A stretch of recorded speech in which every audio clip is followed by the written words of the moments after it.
시청자 여러분 안녕하십니까? JJC 뉴스온 시작하겠습니다.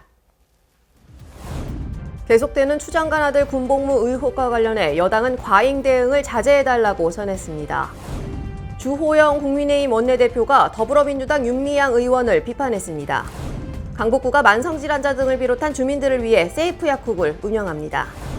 횡성군 치매안심센터는 비대면 방식의 치매관리 프로그램을 도입했습니다. 고령시가 11월까지 가을철 농촌 일손 돕기 지원 창구를 운영합니다.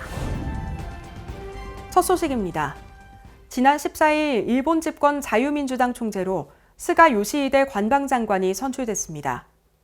아베 정부의 2인자였던 스가는 아베 정권 계승을 표방하고 있어 한국 대법원의 강제동원 배상 판결에 대한 일본의 반발과 수출 규제 탓에 악화된 한일 관계 개선의 돌파구를 찾기 쉽지 않다는 전망이 나오는 가운데 각 언론사들의 다양한 의견 들어봅니다. 우선 A일보는 가장 가까운 나라에서 새 지도자가 나오게 된 만큼 이를 경색된 양국 관계를 풀 외교적 모멘텀으로 적극 활용해야 할 것이라고 말했습니다. 그러기 위해선 우리 정부도 외교당국 간 대화는 물론 특사 파견 등을 통한 고위급 대화 채널 복원에 노력을 기울일 필요가 있다고 덧붙였습니다. B일보는 스가 정권이 출범해도 한일 관계가 크게 바뀔 것으로 기대하기 어렵다라고 말했는데요. 그런 만큼 한일 양국은 스가 정부 출범을 관계 개선의 변곡점으로 삼고 더 늦기 전에 관계 정상화를 위한 외교 노력에 나서야 한다고 꼬집었습니다. 마지막으로 C일보는 새로 출범하는 스가 정부는 새 정부에 걸맞게 일본 외교 노선 수정을 모색해야 할 것이다 라고 말했는데요. 마찬가지로 우리 정부도 일본 총리 교체를 계기 삼아 대화 채널 확대에 적극성을 보여야 한다는 의견을 더했습니다. 미중 패권 전쟁이 치열해지고 코로나19 사태로 인한 경제적 피해가 커지면서 한국과 일본이 협력해야 할 일들은 갈수록 늘어나고 있습니다. 양국 정부가 미래지향적인 자세를 갖고 보다 적극적으로 대화에 나서길 바랍니다. 다음 소식입니다. 지난 14일이죠. 일본군 위안부 피해자 인권운동 단체를 이끌면서 회계부정 의혹을 받아온 더불어민주당 윤미향 의원에 대해 검찰이 업무상 횡령 등 8가지 혐의로 불구속 기소했습니다. 각종 보조금 3억 6천여만 원을 부정수령하고 1억여 원을 유용한 혐의 등인데요. 이에 대한 각 언론사의 의견 살펴보겠습니다. 먼저 보수 성향의 A일보는 이번 수사에 대해 현 정권의 비리 의혹에 대한 수사가 사실상 실종된 상황에서 나름대로 검찰의 본분을 지키며 노력한 건 인정하지만 수사를 신속하고 엄정하게 했는지에 대해서는 의구심이 남는다고 밝혔는데요. 검찰 수사 결과는 국민적 의혹을 해소하기엔 턱없이 부족하다며 특검을 도입해서라도 실체적 진실을 반드시 밝혀야 한다고 주장했습니다. 비슷한 성향의 B일보 역시 제목에서부터 위안부 할머니 이용해 돈벌이한 윤미향 의원 사퇴하라 라는 제목으로 강도 높게 비판했습니다. 현재 검찰의 수사 결과는 윤 의원의 비리 중 일부만 밝혀졌을 가능성이 있다며 당장 의원직을 사퇴하고 법의 심판을 받아야 한다며 그것이 피해 할머니들에 대한 최소한의 도리라고 설명했습니다. 반면 진보 성향의 C일보는 검찰의 공소사실 중 윤 의원이 1억 원가량을 개인 용도로 이미 사용했다는 부분에서 검찰은 개인 용도가 무엇인지 구체적으로 밝히지 않았다며 더 명확하게 근거를 밝힐 필요가 있다고 강조했습니다. 또한 일부 의혹은 사실이 아닌 것으로 드러났다며 민감한 사안에 대해 근거 없이 부풀렸다는 의혹이 제기된 건 되짚어봐야 한다라고 말했는데요. 사태의 진실을 밝힘으로써 치부는 드러내 고치되 과도한 폄훼도 경계해야 한다고 밝혔습니다. 한편 D일보는 윤 의원에 대한 일부 의혹은 혐의 없음으로 결론이 났지만 검찰이 유죄로 판단한 혐의들이 사실이라면 윤 의원의 공무원으로서 자격에 심각한 결격 사유가 될 수밖에 없다며 정 의원 측이 검찰 수사 과정에 불법성이 있다고 주장해온 만큼 이 점도 엄정하게 밝혀야 하고 이후에 관련 제도를 개선해 논란의 여지를 없애야 한다며 공익법인과 관련한 제도 개선의 필요성도 덧붙였습니다. 우리가 가장 두려워하는 건 우리의 이 아픈 역사가 잊혀지는 겁니다. 위안부 피해 어르신들의 말씀인데요. 윤 의원에게 잘못된 점들이 있다는 사실은 분명한 만큼 위안부 피해 할머니들, 그리고 그들을 응원하던 국민들의 마음에 상처와 불신을 주었다는 점에서 재판 결과에 관계없이 정 의원은 잘못을 되돌아봐야 합니다. 나아가 그동안 일본군 위안부 인권운동의 성과를 계승하면서 한층 단단해지는 계기로 삼아야 할 겁니다. 국민이 물으면 정부가 답하는 국민청원. 국정 현안과 관련해 누구나 청원을 제기하고 국민 다수의 목소리를 모을 수 있는데요. 20만 명 이상의 동의를 받으면 정부와 청와대 관계자들의 답변을 받게 됩니다. 오늘 소개해드릴 내용은 을왕리 음주운전 역주행 사망사고 가해자를 엄벌해달라는 청원입니다. 지난 9일 오전 0시 53분쯤 인천 중구 을왕동의 한 호텔 앞에서 벤츠 승용차가 마주오던 오토바이를 정면으로 들이받는 사고가 발생했습니다. 이 사고로 치킨 배달을 하던 인근 치킨집 사장인 50대 남성이 숨졌는데요. 경찰 조사 결과 벤츠 차량을 몰던 운전자는 음주운전을 한 것으로 확인됐고 당시 혈중 알코올 농도는 면허 취소 수준을 넘는 0.1% 이상이었습니다.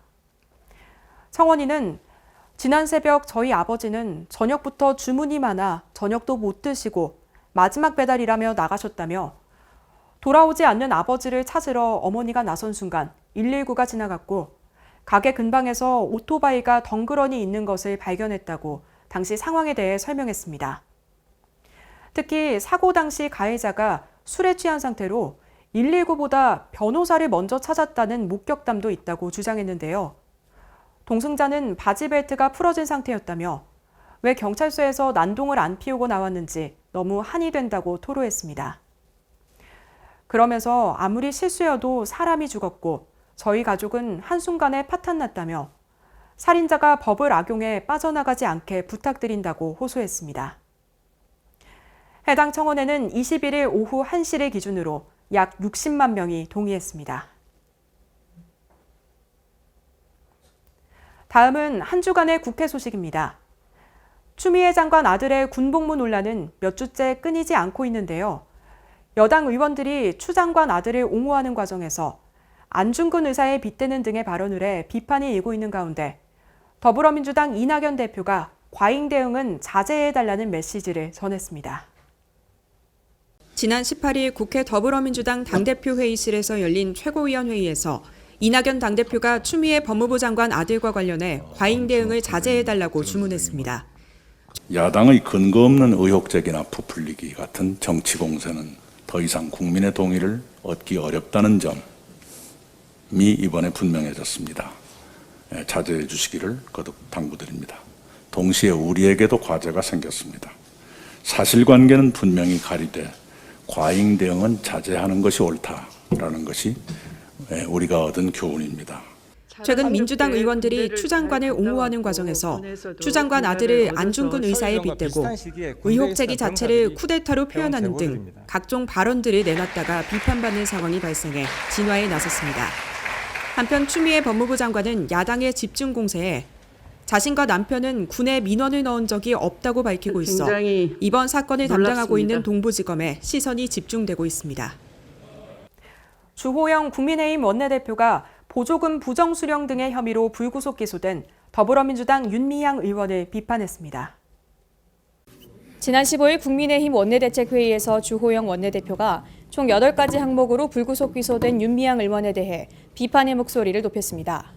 특히 안성쉼터 고가 매입은 검찰도 설명하고 있지만은 지인으로부터 소개받은 매도인이 요구하는 대로 시세보다 고가인 7억 5천만 원에 매수해서 매도인에게 재산상의 이득을 취득하게 하고 정대협에 손해를 가한 업무상 배임만이 문제가 아니라 정작 매도인에게 재산상 이익을 취득하게 된 경위가 지난 14일 서울서부지검 형사사부는 윤 의원을 보조금 관리에 관한 법률 위반 업무상 횡령배임 등 총 8개 혐의로 불구속 기소했습니다. 한편 국민의힘의 최승재 배현진 의원은 지난 17일 윤미향 의원에 대한 징계 요구안을 국회의원과에 제출했습니다.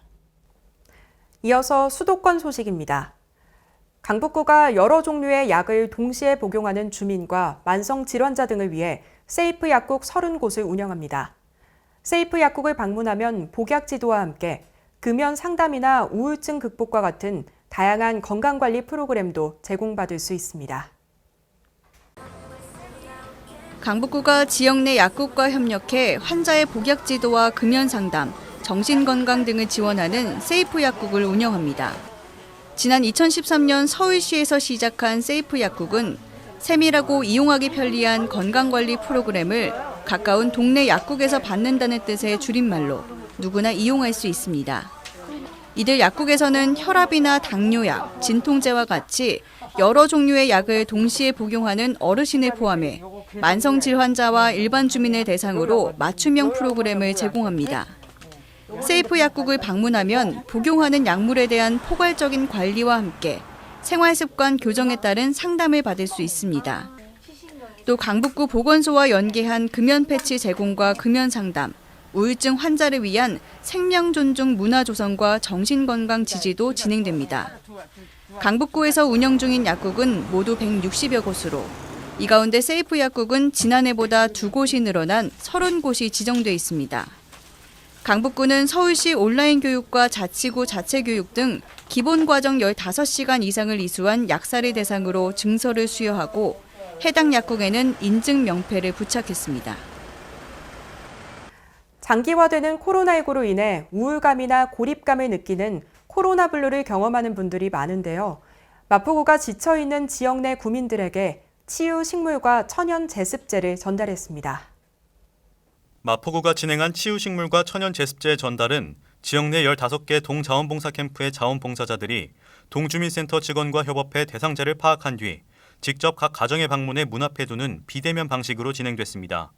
마포구는 최근 코로나19의 급격한 확산으로 단절감을 더 크게 느낄 수 있는 독거 어르신, 저소득층을 대상으로 정서적 안정감을 줄 수 있는 치유식물 2,000봉과 오랫동안 재사용할 수 있는 천연제습제 600개를 전달했습니다.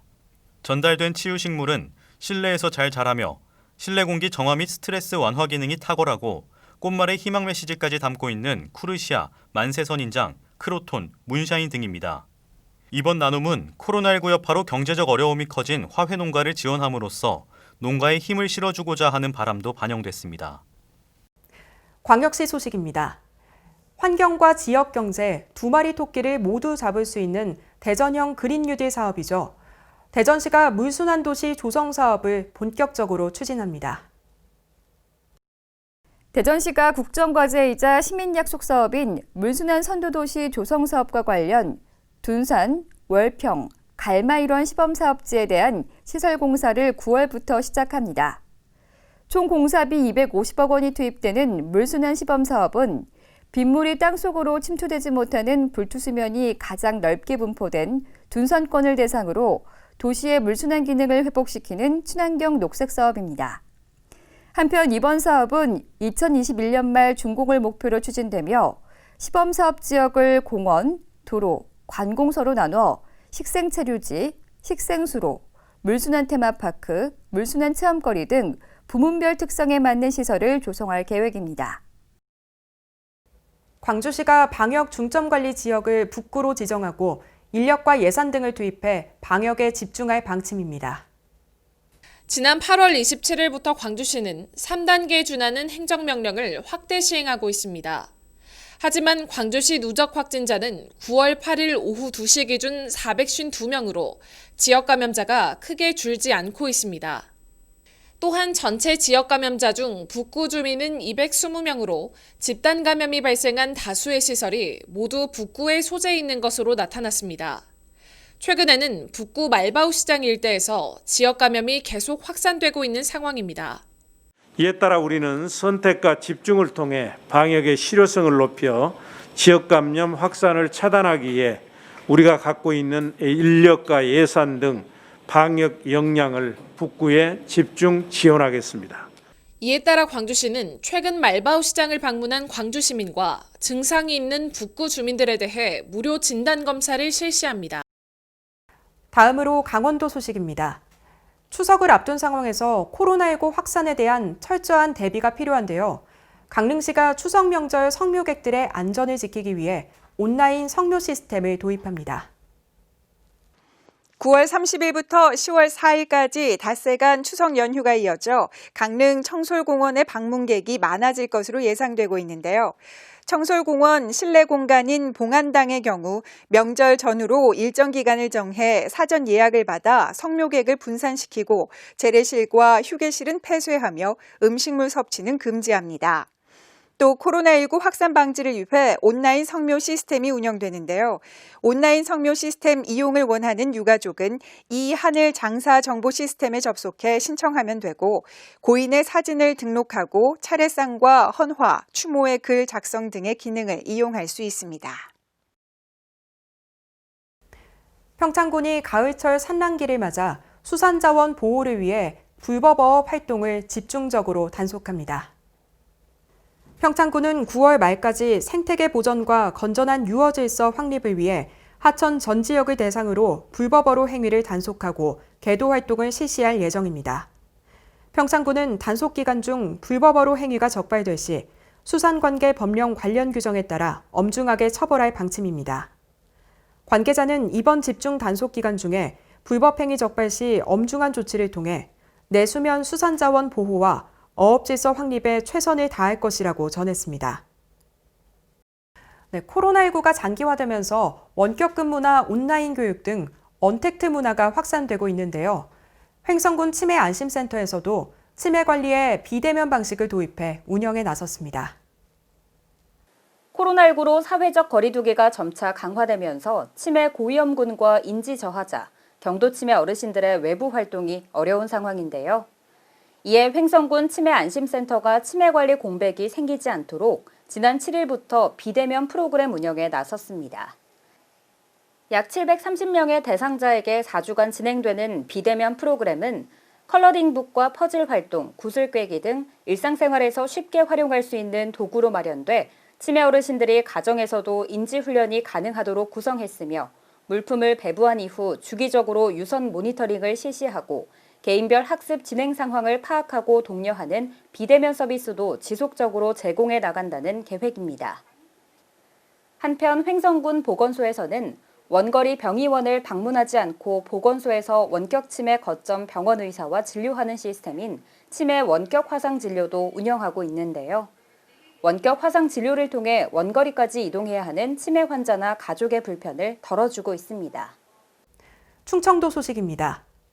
청주 오송 제3생명과학 국가산업단지와 충주 바이오헬스 국가산업단지 조성 사업이 기획재정부 예비타당성 조사를 통과했습니다. 전국 대비 충북의 산업단지 면적 비중이 7.1%로 늘어날 전망입니다. 오송 제3생명과학 국가산업단지와 충주 바이오헬스 국가산업단지 예비타당성 조사가 동시에 통과했습니다.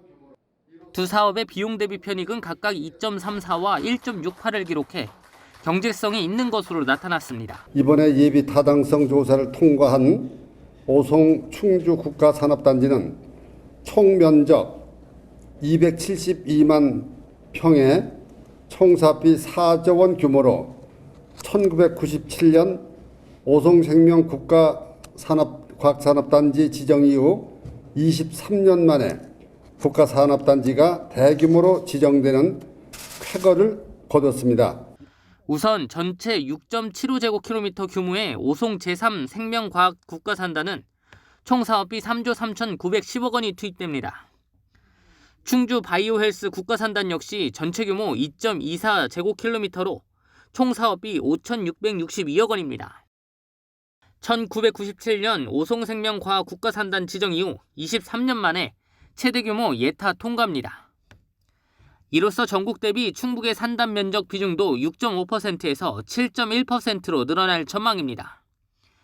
특히 기존 오송 1, 2산단, 제천 바이오밸리, 옥천 의료기기 산단과 더불어 총 33만 제곱킬로미터 규모의 대단위 바이오 산단이 탄생할 예정입니다.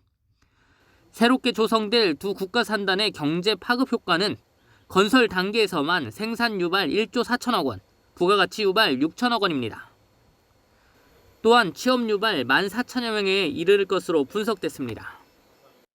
충청북도는 사업 시행자인 한국토지주택공사와 협약을 체결하고 산단 절차 간소화법에 따라 단지 조성 계획을 조속히 수립할 계획입니다. 준공 목표 시기는 2030년입니다. 농촌의 일손 부족은 해마다 반복되는 현상인데요. 올해는 코로나19 여파로 인력 수급이 제때 이뤄지지 않아 어려움을 겪고 있습니다. 이러한 문제를 해결하기 위해 보령시가 11월까지 가을철 농촌 일손 돕기 지원 창구를 운영한다고 밝혔습니다. 보령시가 11월까지 코로나19 장기화로 인한 농촌 인력난을 해소하기 위해 가을철 농촌 일손 돕기 창구를 운영합니다. 시 공무원과 유관기관 및 단체 임직원, 청소년 등이 참여한 이번 일손 돕기는 기계화율이 낮고 노동 집약도가 높은 곳에 우선적으로 실시됩니다. 현재 태풍 등 기상재해와 돌발 병해충 발생으로 인해 어느 때보다 각별한 주의가 요구되고 있는 가운데 공무원들은 공휴일에도 농촌 일손 돕기에 적극 참여했습니다. 한편 지난해에는 48개 기관 및 단체에서 1,538명이 일손 돕기에 참여해 농가 일손에 큰 도움이 됐습니다. 이어서 경상도 소식입니다. 양산시는 코로나19가 계속됨에 따라 어려운 시민과 위축된 지역경제 활성화를 위해 오는 23일부터 양산시 긴급재난지원금을 지급합니다. 양산시는 온누리 상품권과 선불카드의 원활한 수급을 위해 지난 11일 NH농협은행 양산시 지부와 업무 협약을 체결했습니다. 신속한 민원응대와 정확한 업무 처리를 위해서도 20명의 시 공무원의 긴급재난지원금 전담팀 구성도 마쳤습니다. 양산시 긴급재난지원금 지급 대상은 2020년 9월 4일부터 신청일까지 계속해서 양산시에 주소를 둔 모든 시민인 전체 14만 8천여 가구, 35만 1천여 명으로 1인당 5만 원씩 가구 단위로 지급하며 재난지원금 총 지급액은 183억 원입니다. 신청은 온라인과 오프라인으로 가능하며 양산사랑카드를 보유한 세대주는 9월 29일까지 시 홈페이지를 통해 긴급재난지원금 포인트를 신청할 수 있고 카드가 없는 세대주는 9월 23일부터 11월 13일까지 읍면동 행정복지센터와 거점 지역 창구를 방문하면 온누리 상품권 또는 선불카드를 현장에서 즉시 받을 수 있습니다. 오프라인 신청 시에는 사회적 거리 두기 실천을 위해 생년 끝자리에 따른 오부제를 10월 30일까지 운영하고 11월 2일부터 13일까지는 적용 없이 누구나 신청 가능합니다. 이번 지원금은 추석을 앞두고 있어 전통시장 활성화를 위해 온누리 상품권이 우선 지급되며 선불카드와 양산사랑카드 재난지원금 포인트는 올해 12월 31일까지 사용할 수 있습니다. 포항시는 연이어 내습한 2차례 태풍으로 피해가 컸는데요. 태풍으로 인한 긴급피해 복구를 위해 중소, 중견기업에 일용근로자 인건비를 지급할 계획입니다. 포항시는 태풍 피해를 입은 관내 중소, 중견기업에 일용근로자 인건비를 우선 지원합니다. 이번 지원은 기존 지원 대상에 해당하는 기업 중 올해 태풍으로 피해를 입은 기업을 우선적으로 선정해 피해 복구에 소요되는 일용근로자 인건비 부담을 덜기 위해 시행됩니다. 인건비 지원 사업에 참여하는 일용근로자는 고용일 기준 포항시에 주소를 두고 있어야 하며 외국인 근로자는 지원 대상에서 제외합니다. 전라도 소식입니다. 올 가을은 독감과 코로나19가 동시에 유행하는 이른바 트윈데믹 상황이 올 수 있어 개인 방역과 예방접종이 특히 중요한데요. 임실군은 모든 군민에게 독감 백신을 무료로 받을 수 있도록 지원한다고 밝혔습니다. 보도에 강석훈 기자입니다. 임실군 보건의료원이 인플루엔자 유행에 대비해 15일부터 어린이 예방접종을 시작으로 임산부와 만 62세 이상 어르신 등 무료 인플루엔자 예방접종을 순차적으로 실시합니다. 군은 코로나19 감염병 예방과 사회적 거리 두기를 지키고 접종 인원과 시작 시기를 분산 진행해 대기 시간을 단축하는 등 민원 불편을 최소화할 계획입니다. 이 밖에도 코로나19 유행을 방지하기 위해 초등학생뿐만 아니라 중고생과 만 62세부터로 확대 지원되며 백신도 3가에서 4가 백신으로 변경됩니다. 임실군 의료 관계자는 유행성 독감의 선제 대응을 위해 겨울이 오기 전에 꼭 예방접종을 하길 바란다며 코로나19 유행 방지를 위한 사회적 거리 두기가 중요하므로 초기 혼잡 방지와 안전한 예방접종을 위해 연령대별 일정을 지켜줄 것을 당부했습니다. 지금까지 전북에서 강석훈이었습니다. 익산시가 반도체와 디스플레이 소재 선도 기업인 다이토키스코와 전자소재 중심의 사업에 기반한 HS 머티리얼즈를 유치했습니다. 익산 제3일반산업단지 투자를 위한 협약과 분양 계약을 체결했다는 소식, 황인화 기자가 전해드립니다. 전북 익산시가 다이토키스코, HS 머티리얼즈와 익산 제3일반산업단지 투자를 위한 투자예방 및 분양 계약을 체결했습니다. 이날 신규 투자를 체결한 HS 머티리얼즈는 올해 7월 설립된 한솔케미칼의 자회사로 익산 제3일반산단 부지에 2021년까지 280여억 원을 투자할 계획입니다. 또한 증설 투자를 체결한 다이토키스코는 익산 제3일반산단에 전체 면적 2200제곱미터 규모로 2021년까지 157억 원을 투자하여 15명 정도를 신규 고용할 계획임을 밝혔습니다. 정원율 익산시장은 지역경제의 어려움이 더욱 가중되는 상황에서 다이토키스코와 HS 머티리얼즈 같은 우량 기업의 유치로 양질의 일자리 창출은 물론 지역경제가 활성화되는 계기가 되길 바란다고 말했습니다. 지금까지 전북에서 황인아였습니다. 정읍시가 다원시스 철도공장을 비롯한 철도 관련 기업을 빠르게 유치하면서 정읍 철도산업 도약의 기틀을 마련했습니다. 올해 12월에는 철도 연결선로를 포함한 모든 부대시설 공사를 완료할 계획입니다. 보도에 황인화 기자입니다. 정읍시가 철도산업 클러스터 조성 막바지에 박차를 가하고 있습니다.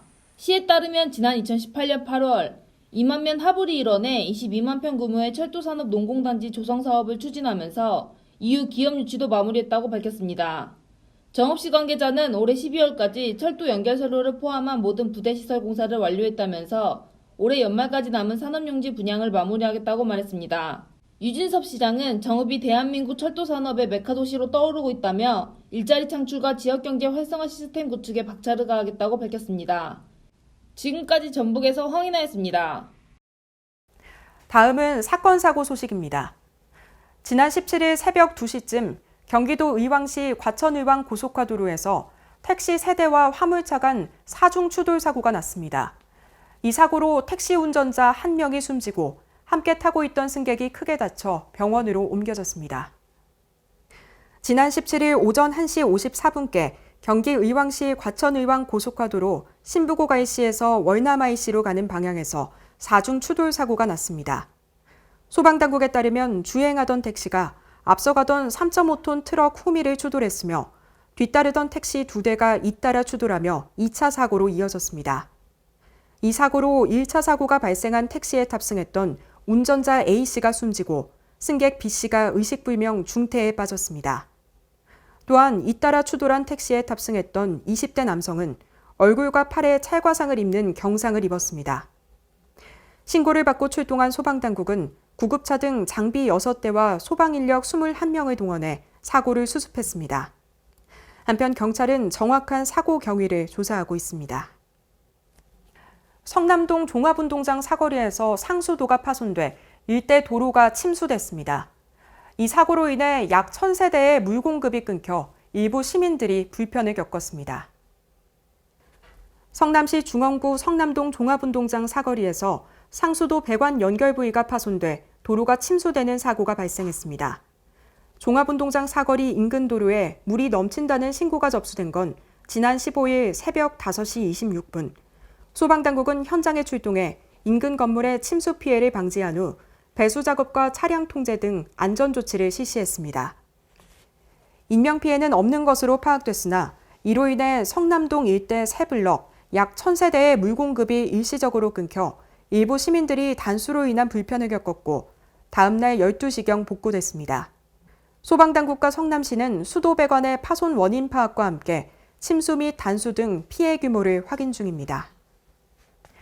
지난 17일 안양시 제2경인고속도로 삼성산 터널에서 휘발유 2만 리터를 실은 차량이 뒤집히며 화재가 발생했습니다.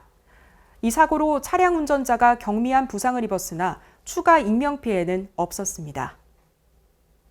지난 17일 오후 2시 20분쯤 경기도 안양시 제2경인고속도로 삼성산 터널 성남 방향 3.3km 지점에서 휘발유를 실은 이동 탱크 차량이 전도되면서 화재가 발생해 50여 분 만에 꺼졌습니다. 다행히 위험물은 미적재 상태였으나 휘발유 2만 리터가 적재돼 있었습니다. 현장에 출동한 소방당국은 옥내 소화전을 활용해 화재를 진압하고 양방향 교통을 통제하는 등 안전조치를 실시했습니다.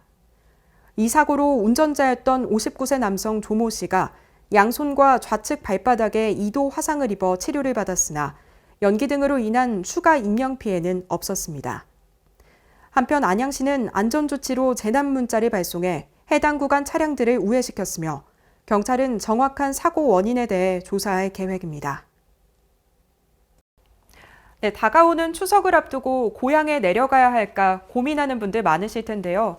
현재로서는 코로나19 예방책으로 사람 간 접촉 자제와 이동 제한밖에 없는 상황입니다.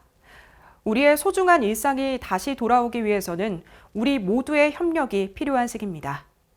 이상 뉴스 마칩니다. 시청해주신 여러분 고맙습니다.